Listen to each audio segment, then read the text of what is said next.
Olá, tudo bem com vocês? Eu espero que sim. Nós estamos iniciando mais uma aula da Escola Bíblica Dominical e hoje nós vamos falar sobre evangelismo e testemunho pessoal. Primeira coisa que nós vamos fazer é orar. Senhor, nós estamos na tua presença e queremos pedir que o Senhor nos abençoe nesse momento que vamos estudar a respeito de coisas que são do teu reino, concernentes, Senhor, aquilo que o Senhor quer para nós. Vem estar abençoando cada pessoa, seja uma criança, um jovem, uma pessoa com mais experiência, que o Senhor esteja iluminando o caminho de cada um na pessoa de Jesus Cristo. Nós pedimos assim em nome de Jesus. Amém. Muito bem, como eu disse, nós vamos falar hoje sobre evangelismo e testemunho pessoal. Eu vou ler aqui o versículo de Atos, capítulo 1, versículo 8. Atos 1:8 diz assim: Porém, quando o Espírito Santo descer sobre vocês, vocês receberão poder e serão minhas testemunhas em Jerusalém e em toda a Judéia e Samaria e até nos lugares mais distantes da terra. Atos 1:8. Muito bem. Nós até agora temos estudado sobre vários assuntos. E hoje é a nossa vez, hoje é a vez de cada um de nós, eu, você, aprendermos a evangelizar. Então, você que tem acompanhado esses estudos e tem compartilhado momentos de crescimento espiritual e comunhão com a gente, né? Eu também. Você com certeza já conversou com algumas pessoas do seu círculo de relacionamentos sobre o fato de servir a Jesus. As pessoas que estão à nossa volta também necessitam do amor de Deus. A maioria de nós tem cerca de 8 a 12 pessoas com as quais nos relacionamos de maneira significativa. E agora chegou o momento de nós investirmos nessas vidas, demonstrando que nós nos importamos com elas. E assim também falar de Jesus, iniciar um processo de evangelismo, que é nada mais nada menos do que cumprir o objetivo de Jesus para cada um de nós, sermos e fazermos discípulos. Então, agora é a nossa vez. Eu vou ler aqui o texto de 1 Pedro 2:9. 1 Pedro 2:9. Mas vós sois a geração eleita, o sacerdócio real, a nação santa, o povo adquirido, para que anuncieis as virtudes daquele que vos chamou das trevas para a sua maravilhosa luz. Também quero ler o texto de Lucas 24, de 46 até 49.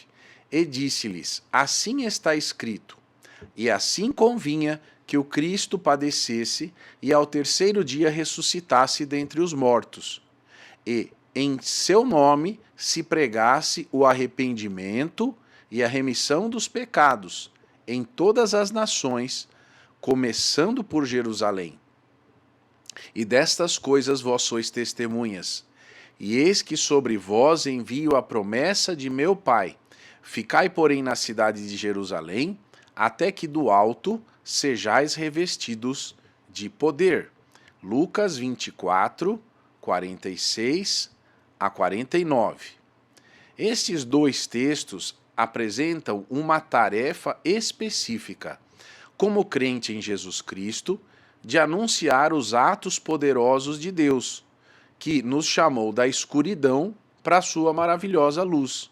Então, sendo testemunha do sofrimento e da ressurreição, todos os homens são perdoados quando se arrependem de seus pecados.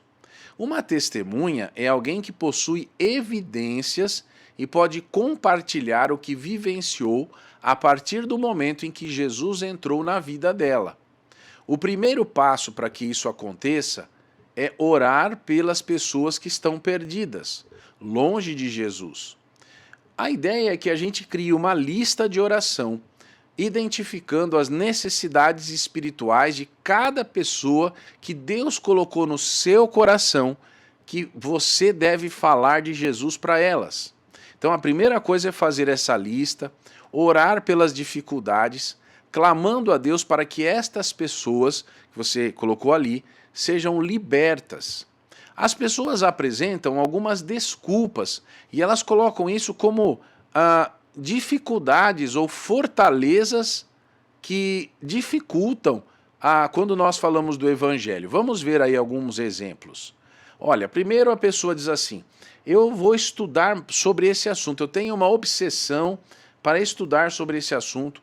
Ou a pessoa está também envolvida com outros estudos, com outros assuntos que não tem nada a ver com a Bíblia, e ela diz assim: ó, eu tenho que estudar, eu tenho que me preparar para o meu futuro, eu não posso perder tempo com isso agora. Algumas pessoas têm algum tipo de vício, ou vício de cigarro, ou drogas, ou pornografia, ou bebida, ou jogo, qualquer coisa, um vício. E ela não quer abandonar esse vício, então ela também coloca isso como uma dificuldade. Aliás, ela não quer se libertar desse vício, então ela se distancia de Jesus. Até mesmo atividades que para a gente poderiam ser chamadas assim de tolas, são desculpas para a pessoa não querer se envolver com Jesus. Também existem as outras pessoas que têm alguma desconfiança em relação ao cristianismo, porque ouviu de alguém alguma coisa, ou porque conheceu alguém, enfim. Também tem uma situação de algumas pessoas que têm raiva, porque elas já foram enganadas por alguém, magoadas por alguém, então elas não querem se envolver com isso. Também tem gente que pensa que se ficar seguidor de Jesus vai ficar pobre, então vai ter que abrir mão de tudo, ele não quer, ele tem um amor pelos bens.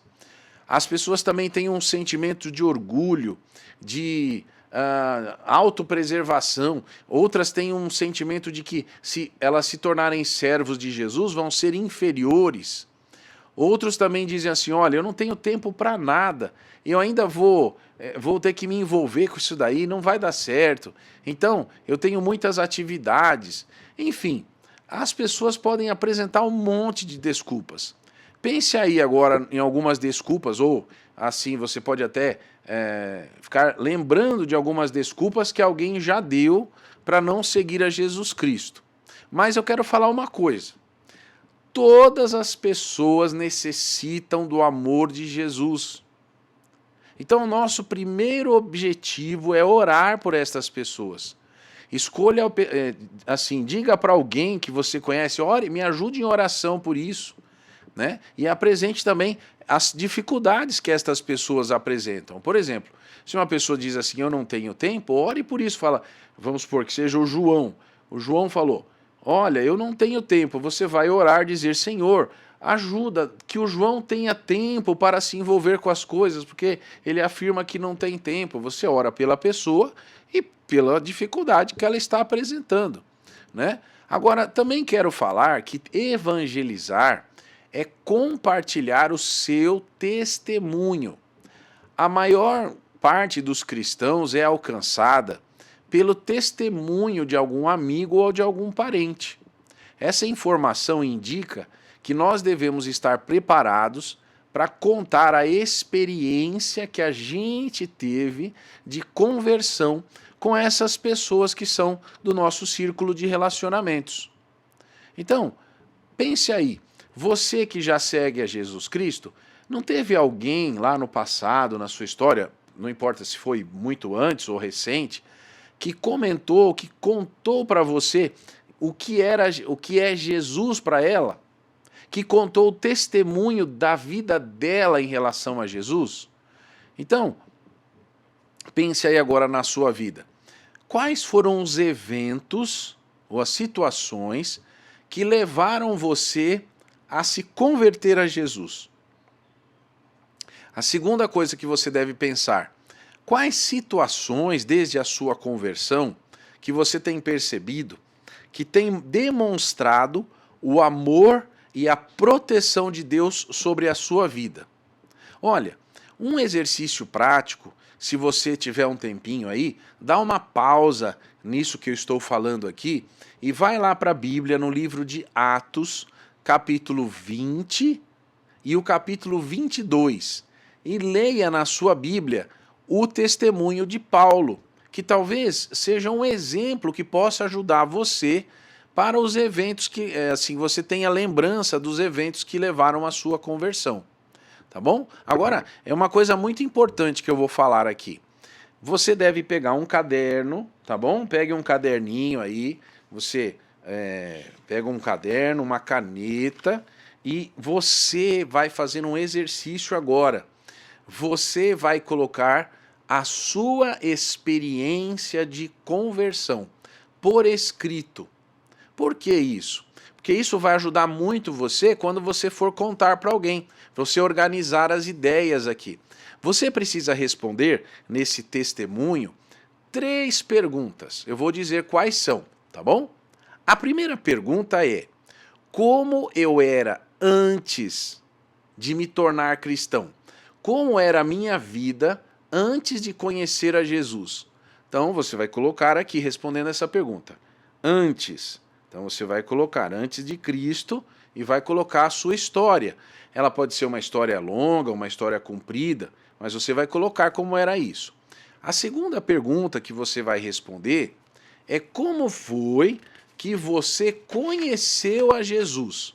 Então, quais foram os eventos, as pessoas, as situações que levaram você a conhecer a Jesus? Alguém que falou para você, você foi em algum lugar, ouviu uma música, leu um livro, estava lendo a Bíblia, ganhou, alguém entregou um folheto, mandou uma mensagem. O que foi que aconteceu? Então você vai colocar aqui como é que você conheceu a Jesus. Os acontecimentos e as pessoas que Deus usou para que você compreendesse a verdade de Jesus. Então vamos voltar aqui. A primeira pergunta é: como a minha vida era antes de conhecer a Jesus? Antes. Depois, na segunda parte, como foi que eu conheci a Jesus? E em terceiro lugar, você vai colocar aqui como é a sua vida agora, que você já aceitou a Jesus e já conhece a Jesus. Isso daqui é um exercício muito importante.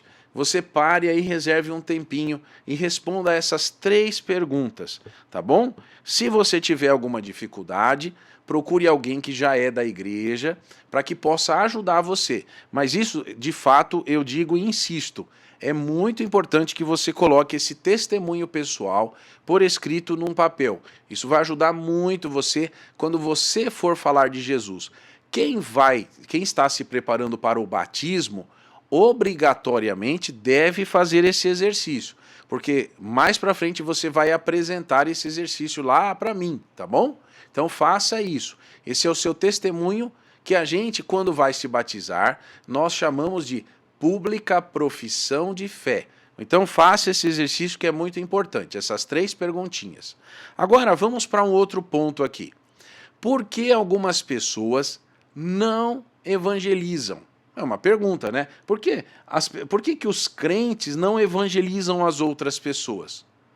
Olha, uma das experiências mais comuns é a da escola. As pessoas vão à escola e elas todas deveriam ter condições de ir à escola. Mas, por exemplo, um dos maiores medos dos alunos é de reprovar de ano, não é isso? De repetir de ano, de não passar, não tirar nota boa nas provas. Já pensou você passar por algo assim? Talvez alguma das pessoas que está me ouvindo já teve essa experiência desagradável de não passar de ano. Você que já reprovou, você sabe que deve ter um motivo pelo qual aquilo aconteceu. Vamos a algumas possibilidades aqui. Ou porque você não estudou, alguma matéria não teve preocupação com aquilo, ou porque você não conseguiu se apropriar do material daquela matéria, você não tinha aonde estudar, e aí você ficou com dificuldade. Então, essas 2 possibilidades. Reprovação não é uma palavra agradável, nem é uma experiência boa. Ainda que, quando a gente reprova em alguma coisa, muito provavelmente o resultado disso é um amadurecimento. A gente fala assim, eu vou me desenvolver nisso daqui. Agora, como cristãos, nós estamos também passíveis de aprovação ou de reprovação. Quando nós não evangelizamos, Jesus mandou que nós pregássemos o evangelho a toda a criatura. Ele disse assim: vão pelo mundo todo e preguem o evangelho a todas as pessoas. Isso está em Marcos 16:15. Mas será que os crentes têm feito isso? Será que as pessoas têm se preparado para cumprir essa tarefa?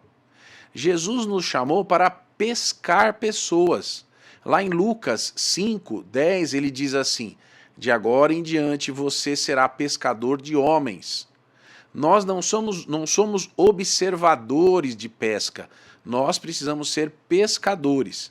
Então hoje daqui assim nós vamos colocar algumas possibilidades ou desculpas que as pessoas apresentam para não obedecer a Jesus e não evangelizar. Mas eu espero que você que está me ouvindo fuja dessas desculpas. Se você por acaso se pegar apresentando algumas dessas desculpas em alguma época da sua vida, retome o seu propósito como cristão de testemunhar da palavra de Deus e do poder de Jesus Cristo na sua vida. Vamos lá, primeira desculpa. Eu não sei o idioma das pessoas, então eu não conheço a cultura das pessoas, o jeito das pessoas que eu vou ter que falar. Então essa questão da linguagem é uma grande barreira, mas esse chamado para pessoas de outra língua é um chamado especial de Deus. Se ele te chamou, se no seu coração você está sentindo o desejo de, vamos supor, falar de Jesus para o povo chinês, Deus vai providenciar para você um curso de aprendizado da língua, tá? Então isso não é desculpa. Você apresenta o problema que está impedindo você para Deus em oração. Diga: Senhor, eu tenho sentido esse desejo de pregar o evangelho desta forma para o grupo de pessoas assim, e a minha dificuldade é essa. Vamos à segunda desculpa. Evangelizar é ilegal e antiético. Outra pessoa pode fazer isso. De fato, evangelizar em alguns lugares do mundo, ou falar de Cristo em alguns lugares do mundo, é ilegal, de fato. Mas nós devemos falar de Cristo e que Cristo nos traz esperança, salvação e vida eterna. E a gente deve falar para as pessoas do mundo inteiro. É lógico que a gente não vai fazer isso sozinhos. Para isso nós temos as igrejas que enviam os missionários para pregar. Mas você e eu também somos missionários. Você pode ser um missionário de 3 formas simultâneas. Primeira, você pode ir se preparando para ir para o lugar onde Deus colocou no seu coração. Mas você, por exemplo, não começa indo, no meu exemplo aqui, para a China. Você começa falando de Jesus para a sua família. Você começa falando de Jesus nas pessoas que trabalham com você. Você começa falando de Jesus para a escola, onde você estuda, para a sua vizinhança. E aí, então, Deus vai providenciando que você vá por todo mundo, se isso for a vontade dele. A segunda forma que nós podemos nos envolver com missões é orando. Você precisa orar pelos missionários, orar por esta vida missionária que Deus colocou no seu coração, pela obra de missões. E a terceira maneira que você também pode ajudar é contribuindo financeiramente para os projetos missionários que sejam idôneos e fiéis a Deus. Bom, vamos continuar aqui com as nossas desculpas, né? A terceira desculpa aqui. Eu tenho coisas mais urgentes para fazer, eu não tenho tempo. Bom, a gente de fato tem muitas coisas para fazer durante o dia, a gente tem que dar atenção para a família, estudar, trabalhar, fazer planos para o nosso final de semana, a gente vê onde vai nas férias, a gente precisa organizar as finanças, estudar, fazer compras, ligar para alguém, cozinhar, limpar a casa, tudo isso certamente e muitas outras coisas mais. Mas o grande desafio da vida do crente é colocar Deus em primeiro lugar. Acima das outras coisas, Deus estar em primeiro lugar na sua vida, tá bom? Outra desculpa. Evangelizar pode trazer prejuízo no meu trabalho, na minha família, nas finanças. Agora, você pode testemunhar de Cristo nas pessoas que estão junto com você, fazendo as coisas. Você pode falar de Jesus no seu trabalho, na sua família. Você pode falar de Jesus sendo um bom profissional, não manchando o nome de Cristo com as suas atitudes. Então, uma coisa que deixa o coração de Deus muito triste é que a gente coloca desculpas e fica preocupado com a nossa reputação, negando obedecer a Jesus. Em Mateus 10:33 está escrito assim: aquele que me negar diante dos homens, eu também o negarei diante do meu Pai que está nos céus. Coisa triste quando a gente evita se posicionar como um cristão, né? Outra desculpa aqui: eu não conheço não os cristãos. Então, a Bíblia nos ordena que nós não nos identifiquemos no sentido de parecermos diferentes das pessoas do mundo, mas nós devemos ter uma identificação através do nosso comportamento. A gente deve ser o sal da terra, a luz do mundo. Nós que somos salvos, fazemos diferença na nossa atitude. E essa diferença é que vai tocar e vai influenciar a vida daqueles que não conhecem a Deus. Pare um momento da sua semana ou do seu dia e ore, leia a Bíblia. Pergunte a Deus se você tem dado desculpas para não evangelizar. Confesse os seus pecados a Deus em oração. Nós vamos agora passar aqui 12 passos que podem ajudar você a vencer essa inércia, livrando-se das desculpas para não evangelizar. Eu desejo a você que analise cada um desses casos que eu vou colocar e que você faça um compromisso com Jesus, um alvo de levar a palavra de Jesus para as pessoas que estão ao seu redor. Então vamos lá. A primeira coisa dessas 12 aqui, primeira situação: ore por você. Peça a Deus que dê coragem para você falar de Jesus. E também ore pelas pessoas que você vai falar de Jesus. Então esse é o primeiro ponto aqui, a oração. Não faça nada sem primeiro orar. O segundo ponto: planeje ações para alcançar as pessoas. Lembre-se que o amor lança fora todo medo, como está escrito em 1 João 4,18. E a melhor forma de você se aproximar das pessoas é sem medo, tá bom? Por isso, não crie armadilhas para evangelizar, mas peça a orientação de Deus para encontrar o melhor momento para falar do amor de Jesus para as pessoas que estão ao seu redor. Aceite também que a tarefa de evangelizar é de cada um de nós e não de outras pessoas. Entenda que o evangelho tem tudo a ver com evangelização.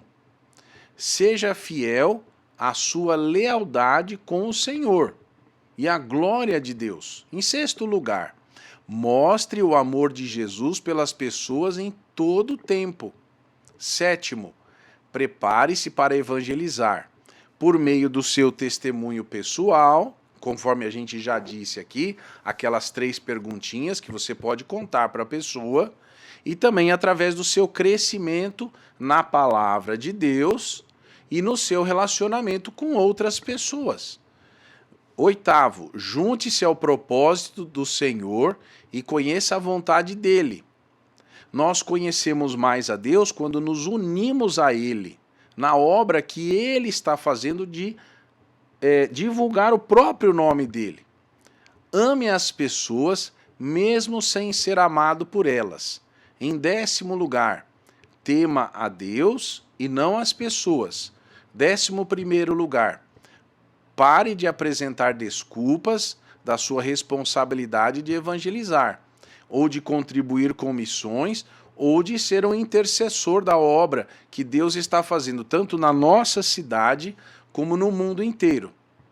12º, considere tudo que Deus já fez e faz e fará por você.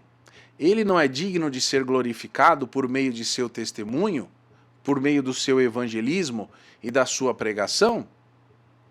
Pense em tudo isso. Muito bem, quero passar agora alguns conceitos aqui. Primeiro conceito é o conceito de evangelho. O que é o evangelho? Bom, essa pergunta pode até parecer óbvia, mas o sucesso do nosso evangelismo depende da gente saber o que é o evangelho. Começa com o fato de que, dentro do cristianismo, o evangelho é uma boa notícia de Deus para os seres humanos. De fato, é a melhor notícia que o mundo já ouviu. É a notícia de que Jesus é o Salvador da humanidade. E isso vem do Evangelho, ou seja, a palavra Evangelion significa, que é grega, significa boas novas.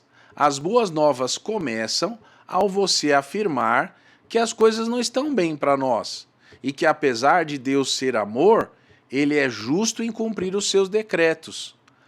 As coisas não vão bem para a humanidade porque nós somos pecadores. Lá, se você quiser depois ler Romanos capítulo 3, Romanos capítulo 6, assim nós precisamos ser criados novamente para Deus. 1 Coríntios 15.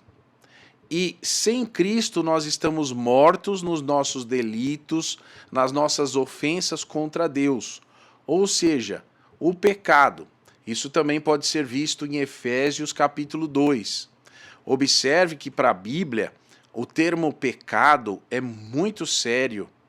A palavra pecado significa errar o alvo, errar a marca ou alvo. Nós erramos o alvo quando nós, não conseguindo cumprir a lei de Deus, caímos no pecado. E ninguém consegue cumprir a lei de Deus. Quando nós desobedecemos à voz do Senhor, nós somos ignorantes quanto à revelação de Deus para nós. Nós menosprezamos ou não entendemos a glória, a santidade de Deus e não observamos os mandamentos do Senhor. E nós andamos em conflito com o que Deus criou para nós sermos. Agora, as boas notícias são que Deus entra nesse contexto humano do nosso pecado e nós, por causa do nosso pecado, merecemos punição. A Bíblia chama esta punição de ira divina e o inferno. Ao mesmo tempo, Deus é juiz e é amor. Ou seja, ele julga e todos estão condenados ao inferno. Mas Deus é misericordioso e ele, sendo justo, ele quer que Jesus seja nosso amigo. Mas além de Jesus ser nosso amigo, você precisa aceitar Jesus como seu Salvador e Senhor pessoal. Você tem que entender que o sacrifício de Jesus na cruz foi no seu e no meu lugar. Jesus morreu porque aquela morte era nossa. Ele tornou-se ofensa para Deus e selou um pacto entre Deus e nós. A boa notícia é que Deus nos apresenta um novo padrão de vida para aquelas pessoas que aceitam e recebem a Jesus como Salvador e Senhor. Mas é exatamente isso o ponto. Quando nós aceitamos a Jesus como nosso Senhor, Ele é o Senhor. Essa é a ideia aqui que você precisa passar. Agora, vamos falar um pouquinho sobre evangelização. Só para você ter uma ideia, uma missionária do século XIX, ela chamava Lotte Moon. Ela disse assim: com certeza não pode ter maior alegria na vida de uma pessoa do que pregar o evangelho e ver estas pessoas sendo salvas. Agora, tem 3 afirmações que eu marquei aqui. Jesus tem ovelhas que estão fora do aprisco. Segundo, Jesus deseja reunir estas ovelhas. E terceiro, as ovelhas que são de Jesus vão ouvir a voz de Jesus e vão vir para ele. Agora, como é que isso vai acontecer? Lá em Romanos 10, 14 e 15, está escrito assim: e como, pois, invocarão aquele em quem não creram? E como crerão naquele em que não ouviram falar? E como ouvirão se não há quem pregue? E como pregarão se não forem enviados? Como está escrito, como são belos os pés dos que anunciam as boas novas. Então, evangelizar é, portanto, o papel de todo crente em Cristo, que nasceu de novo e que quer fazer a vontade de Deus. Evangelizar é tornar visível o evangelho do Deus invisível. Tem um pregador puritano chamado Martin Lloyd-Jones. Ele disse assim: a evangelização depende eminentemente da qualidade da vida cristã, que é conhecida e desfrutada na igreja.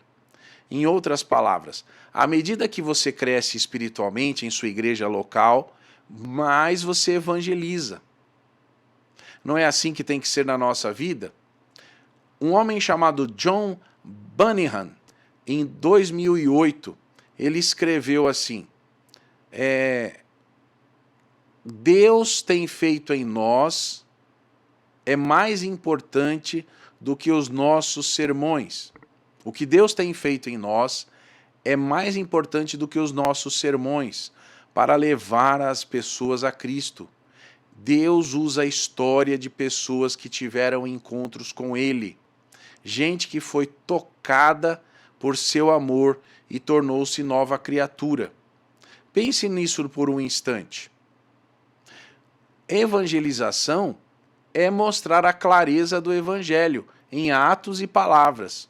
O nosso evangelismo deve ser com honestidade, com equilíbrio, com urgência, com alegria, com fidelidade bíblica, em espírito de oração, como eu disse, com clareza, provocando na pessoa uma autorreflexão e não por imposição religiosa. Agora quero falar sobre outro assunto relevante para a evangelização: arrependimento. O arrependimento é o primeiro passo que se requer de alguém que se aproxima de Deus. O arrependimento é o centro do conteúdo da mensagem do Evangelho. O arrependimento é a parte mais importante. Por quê? Em primeiro lugar, o pecado tem tomado conta das pessoas. A ignorância das pessoas em relação à Escritura é que afasta as pessoas de Deus. Existe uma carência no mundo por moralidade, por ética, que vai de mal a pior. Em Marcos 1,15 está escrito assim: o tempo é chegado, dizia ele, o reino de Deus está próximo. Arrependam-se e creiam nas boas novas. O arrependimento não consiste apenas em uma mudança de prática pecaminosa para atitudes moralmente sadias, embora também inclua estas ações. Mas, na essência, o arrependimento é uma mudança da mente que transforma toda a nossa vida. Os apóstolos, eles sempre falavam sobre o arrependimento. Olha, por exemplo, Atos 2,38, Atos 3,19, Atos 5,31 e Atos 17,30. Arrepender-se é mais do que lamentar-se ou sentir tristeza pelos pecados. É se entristecer com um erro e não cometê-lo mais. O falso arrependimento não passa de uma intensa emoção e a gente fica chateado em relação ao pecado, mas não passa disso. Quando de fato nós nos arrependemos, nós deixamos de lado os nossos pecados e não nos arrependemos só das evidências do pecado, mas da raiz do pecado no nosso coração.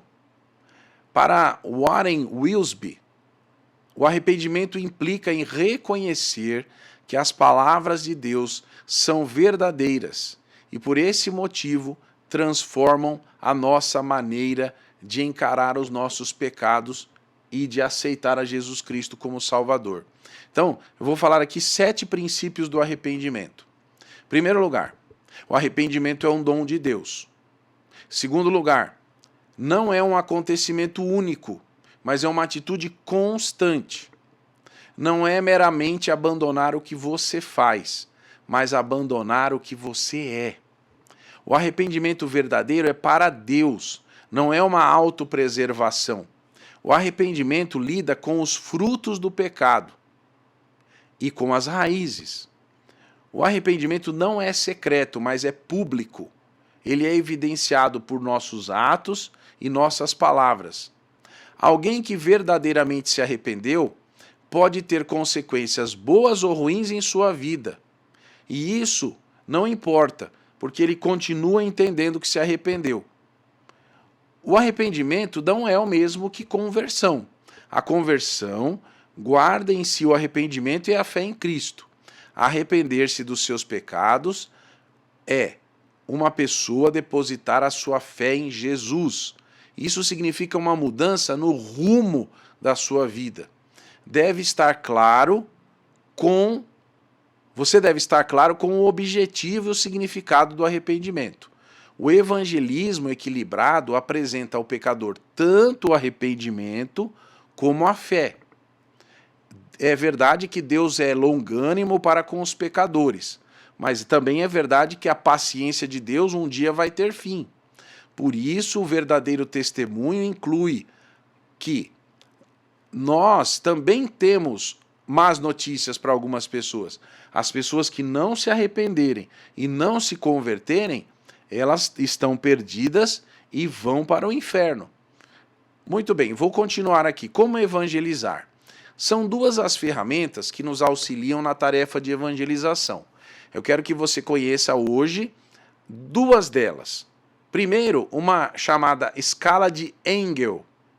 E a segunda, evangelização através de relacionamentos pessoais, de amizade ou de influência. Então, em primeiro lugar, vamos para a escala de Engel. Eu vou mostrar aqui para você na tela, tá bom? E você vai poder ver aqui enquanto eu vou falando, tá bom? Então vamos lá. Você está olhando aí? Eu vou mexer aqui na tela um pouquinho. Vou deixar esta parte aqui para você enxergar. Depois eu vou explicar.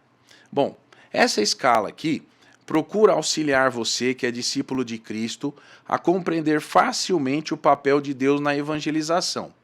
Também o seu próprio papel como discípulo do Senhor Jesus e a resposta da pessoa que está sendo evangelizada.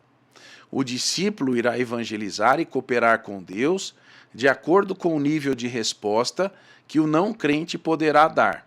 Então, por exemplo, você está evangelizando uma pessoa que se encontra na escala aqui, ó, -10. Não reconhece a existência de um ser supremo. Para chegar ao nível de uma nova criatura, que está aqui, olha, tá vendo? Uma nova criatura. Então, tem muitos níveis, olha, tá? Então, talvez isso leve até anos para que a pessoa se converta, mas a sua ação deve ser alvo de oração, de vida e também da resposta da pessoa, óbvio. E cada nível que a pessoa for passando aqui, você vai vendo que ela está se aproximando mais de Deus. E isto se resolve através da oração.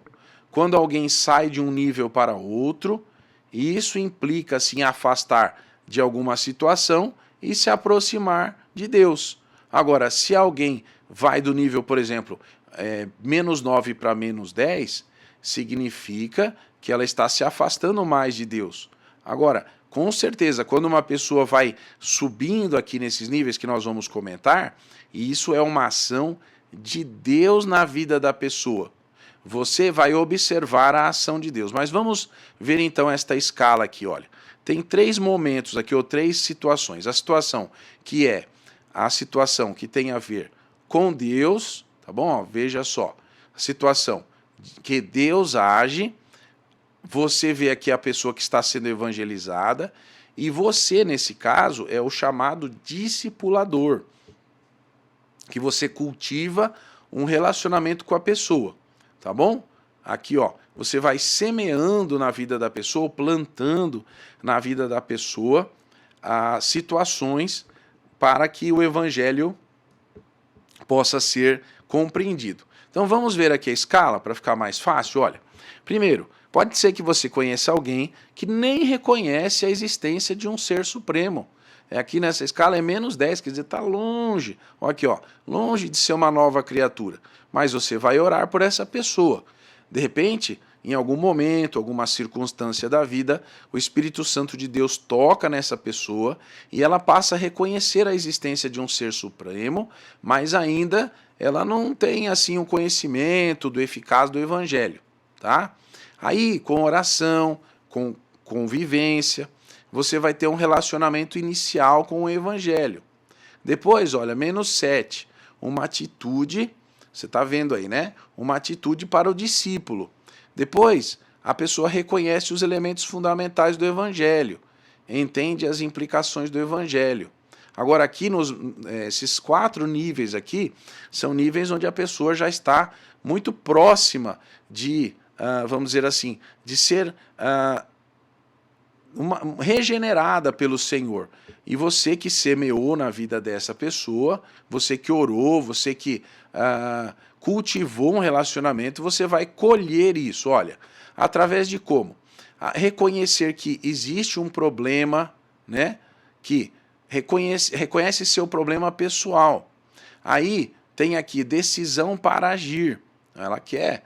E depois, enfim, ela se arrepende e passa a ter fé em Jesus. Você viu aqui que o 3 e o 4 são iguais? Você vai falar assim, mas por que, né, essas 3 aqui são iguais? Porque ela reconheceu que o seu problema é pessoal, mas isso daqui pode ser assim algo que vai cada vez mais chegando perto de uma decisão de agir, até chegar ao arrependimento que a gente estava falando. A partir do momento que a pessoa aceita Jesus, então ela passa aqui, para o mais um, é um outro grau aqui.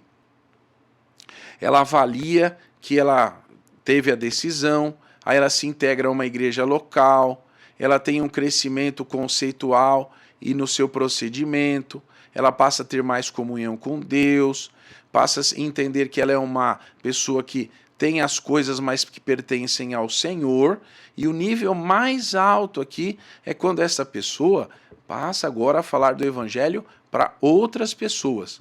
Eu espero que você tenha compreendido aí isso daí, tá bom? Você entendeu esta parte? Espero que sim, tá? Agora vou passar aqui a uma outra possibilidade, tá? Gostaria que você acompanhasse um outro desenho aqui que eu vou mostrar, tá bom? Veja só, aqui nós temos um outro desenho que vou apresentar para vocês. Olha só, aqui é como você pode falar de Jesus para outra pessoa, tá bom? Então, o primeiro passo, você pode pegar uma folha de papel, você junto com a pessoa, e você assim escreve Deus, lá no canto superior esquerdo, escreve a palavra Deus. E você diz assim, Deus criou todas as coisas e também nos criou. Aí, na frente de Deus, você coloca uma barrinha e coloca homem, a humanidade, né? Aí você diz assim, Deus criou o homem para ter comunhão com ele. Aí no outro lado desta folha, do lado direito superior, você vai escrever vida eterna. Deus deseja que esse relacionamento que ele tem com o homem seja eterno. Por isso ele nos criou para que vivêssemos para sempre. E a gente poderia para sempre estar com ele. Aí no número 4, aqui, você vai escrever um pouquinho aqui na parte, não é central, um pouquinho para a parte central à direita, a palavra pecado. E você vai dizer assim, olha, o pecado, ele foi colocado no jardim do Éden e o homem fez uma escolha de estar longe de Deus, não cumprindo a vontade de Deus para a sua vida. Então isso é pecado, é não fazer o que Deus quer. Aí, no quinto passo, você vai colocar um X na palavra homem. Tá vendo? E vai colocar a palavra homem aqui embaixo, lá onde tem Deus, lá em cima, o homem agora caiu. Ele estava junto, se relacionando com Deus, ele veio aqui embaixo. Ele já não está mais se relacionando com Deus por causa do pecado que fez uma separação. Acho que você está vendo aí. Então, as nossas escolhas, A consequência disso é que nós nos afastamos de Deus, nós rejeitamos a Deus e nós não vivemos mais na presença de Deus. E vamos passar a eternidade longe de Deus. Então você coloca a palavra morte ali debaixo de vida eterna, na parte inferior. Você está vendo que tem Deus, homem, numa parte oposta aqui, e lá na vida eterna, a morte oposta à vida eterna, por causa do pecado, certo? Agora você escreve aqui 3 coisinhas. Olha, você coloca aí que alguma coisa está errada e nós estamos tentando voltar para Deus, mas nada disso funciona.